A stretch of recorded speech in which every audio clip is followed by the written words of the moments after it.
பிஜேபியினுடைய கூட்டணியினுடைய அத்துணை எம்எல்ஏக்களும் சட்டமன்றத்தை அலங்கரிக்க போகிறார்கள்.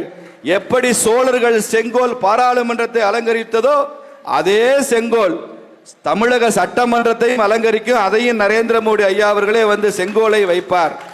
இதை சவாலாக நாங்கள் சொல்லுவோம். ஏனென்றால் அதற்கேற்ற ஆற்றல் மிகுந்த தலைவர் ஐயா நயினார் அவர்கள் நமக்கு கிடைச்சிருக்கிறார். அவர் சாதாரண தலைவர் அல்ல. கிட்டத்தட்ட 40 ஆண்டு காலம் பொது வாழ்க்கையில் அனுபவம் உள்ளவர். அவருக்கு சொந்த மாவட்டம் நாகர்கோயில் தான். பல பேருக்கு தெரியாது. கன்னியாகுமரி தான் அவருக்கு சொந்தம், பூர்வீகம். ஆனால் அவரது அரசியல் பணி, அவரது தொழில் எல்லாமே திருநெல்வேலியில் அமர்ந்தது. திருநெல்வேலி தாமிரபரணி தண்ணி குடிச்சவனுக்கு தான் தெரியும் அதனுடைய சுவை என்ன, மனம் என்ன, அதனுடைய சிறப்பு என்ன என்பதெல்லாம் நமக்கு தெரியும். இந்த கூட்டத்தை கூட பழனியில் ஏன் தெரியுமா நடத்த முடியல? அது முருகப்பெருமானே சொன்னது.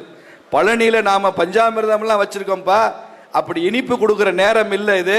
திண்டுக்கல்ல நடத்து, திமுகவுக்கு பூட்டு போடுற நேரம் இது, அதனால நீ திண்டுக்கல்ல நடத்து என்று சொல்லிதான் முருகனே ஆசீர்வதித்து இது திண்டுக்கல்ல நடந்து கொண்டிருக்கிறது.